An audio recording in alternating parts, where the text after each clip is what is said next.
Ok. Dieu ne t'a pas dit d'aller vivre avec ton copain. Dieu ne t'a jamais dit que cet homme marié, cette femme mariée, c'est ton mari ou c'est ta femme et qu'ils doivent laisser la personne avec qui ils sont pour être avec toi. Dieu ne t'a jamais dit ça. Dieu ne t'a jamais dit de compromettre ta dignité, de compromettre ton caractère juste pour ton confort. Comme il t'a pas dit d'ouvrir un OnlyFans pour répondre à tes besoins financiers. Lui-même, il a dit dans sa parole, il va pourvoir pour toi. Ne t'en fais pas du lendemain, ne t'inquiète pas. Il est ce bon papa, il veut pourvoir pour toi, il veut être là pour toi et tu peux lui faire confiance. Il ne va pas te laisser tomber. Je réalise que ce qui se passe, c'est qu'on a fait en fait de toutes ces choses des idoles et on s'en rend même pas compte. Quand on parle d'idole, on pense tout de suite à un veau d'or. L'exemple des Israélites, le faux Dieu en fait, le faux Dieu. L'idole, c'est ça en réalité. C'est un faux Dieu. Tu essaies de trouver en ces choses quelque chose que seulement Dieu peut te donner. Déterminé, tu es engagé à aller après cette chose en pensant que c'est ce qu'il te faut, alors que tu peux trouver tout ce que tu recherches en Dieu. Donc, on le voit en fait, ce qui se passe quand on a des faux dieux, quand on a des idoles. Moi, j'aime toujours prendre l'exemple des Israélites parce que je pense que ça nous apprend tellement que premièrement, le veau d'or, là, c'est pas nécessairement physique. Il peut être carrément émotionnel ou même spirituel. Quand on parle d'idole, c'est pas nécessairement un esprit. Ça peut carrément être quelque chose, quelqu'un. Il y a des gens qui ont fait du mariage une idole. Ils ont fait de leur travail, de leur carrière une idole. Ils ont fait de l'argent une idole. Tout ça, c'est des idoles, c'est des faux dieux.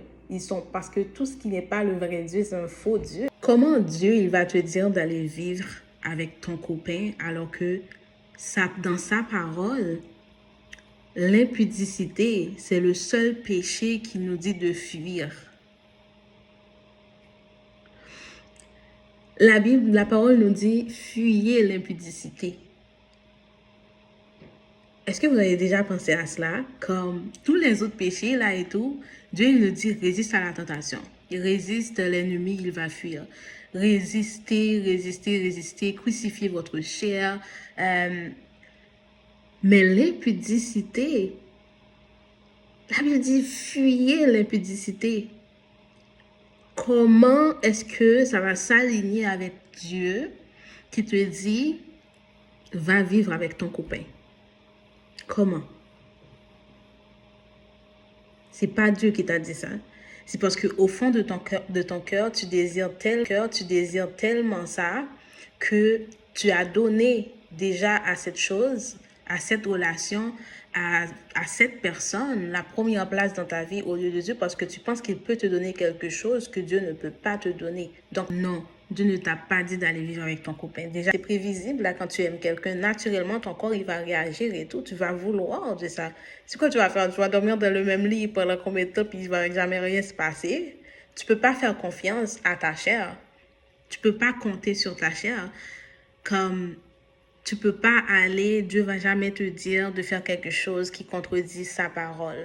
On fait des alliances avec ces choses. Parce que c'est ça une alliance, c'est être engagé, être déterminé à ce que c'est cette chose qu'il me faut, tout ce que je vais trouver dans cette chose, alors que non, seulement en Dieu on peut trouver toutes ces choses-là, cette joie, cette paix, ce réconfort. D'ailleurs, il nous a donné l'Esprit Saint, notre consolateur. Dans la Bible, on le voit en fait comme même Dieu, il respecte les alliances. C'est pour ça que Dieu, il va jamais te dire d'aller dire à quelqu'un, tu dois briser ton mariage pour être avec moi. Dieu, il respecte les alliances. Que ce soit une alliance qu'on a fait avec lui ou avec un autre esprit ou avec un faux Dieu ou avec une idole. On le voit dans la Bible, les Israélites, ils ont de base cette alliance avec Dieu, où est-ce que quand ils vont conquérir des territoires et tout, ils vont se battre, ils gagnent toujours les combats. Mais à partir du moment qu'ils ont commencé à adorer des faux dieux, Dieu n'intervenait plus. Dieu n'intervenait plus au point que ils perdaient leur bataille, ils gagnaient jamais. Comme à ce point, à tel point qu'ils se sont mis à demander à Dieu comme pourquoi tu n'es plus avec nous, pourquoi tu nous laisses abattre, pourquoi tu nous laisses perdre. Puis on a Dieu qui leur révèle, ben vous avez cette chose au sein de vous, vous avez telle tribu, telle personne qui, voilà, ils font ça en secret, ils adorent un faux Dieu, ils ont un objet ou quelque chose. Et j'aime prendre cet exemple parce que ça montre aussi la miséricorde de Dieu. Il va prendre cette distance parce que rendu là, tu as fait une alliance avec cette chose. C'est pas nécessairement du sang, ça prend pas nécessairement du sang pour faire une alliance ou un rituel ou quelque chose pour faire une alliance. Une alliance, c'est ça, c'est on s'engage à cette chose, on s'engage à cet esprit. Donc, oui, Dieu n'intervenait plus, mais il leur donnait toujours cette révélation, débarrassez-vous de ça, et votre alliance avec moi va être restaurée et vous allez maintenant gagner à nouveau les batailles, vous allez conquérir à nouveau les territoires. On le voit dans la Bible. Et c'est fou, en fait, à chaque fois qu'on va lire cette histoire, c'est sûr qu'on va se dire, moi, j'ai pas de veau d'or, j'ai pas d'objet dans ma maison et tout et ça. Mais le veau d'or, ça peut être carrément émotionnel ou même spirituel. C'est pas nécessairement physique. C'est pas nécessairement physique. Cette relation, le mariage, cette personne, tu penses que c'est cette personne qu'il te faut. Peu importe cette personne est mariée ou pas, c'est cette personne qu'il me faut. Peu importe si je dois vendre, si je dois comme compromettre mon intégrité, ma dignité, il me faut de l'argent, je vais aller chercher ça.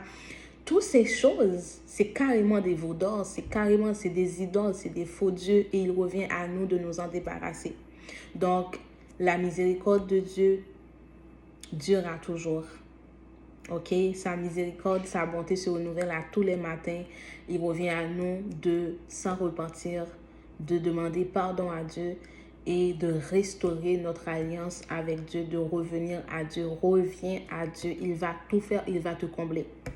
Voilà, on pense encore que Dieu, il ne peut pas nous combler. Ne confondez pas la voix de Dieu avec vos ambitions, avec vos désirs charnels, avec vos idoles. Il faut s'affectionner aux choses d'en haut, qui est la vie éternelle, la paix, qui est Jésus-Christ, qui est tout ce qui est le royaume. Donc, revenez à Dieu, repentez-vous et rappelez-vous, quand il vous pardonne, il oublie. Il ne va pas garder ça dans son cœur et vous le rappeler à chaque fois. Donc, revenez à Dieu, il vous attend, repentez-vous. C'est ça, on a l'exemple des Israélites pour faire mieux. Pour pas laisser en fait nous laisser distraire par peu importe ce qu'on traverse, mais de mettre notre foi dans les promesses de Dieu, de mettre notre foi dans le caractère de Dieu qui il est réellement. Je prie qu'au nom de Jésus, que Dieu vous donne le courage de le faire, qu'il vous donne la révélation de qu'est-ce que vous avez comme idole, comme faux Dieu dans votre vie, que ce soit physique, émotionnel ou spirituel. Et que vous ayez le courage, qu'il vous donne le courage de vous en débarrasser au nom de Jésus. Donc, stay blessed people. Bye.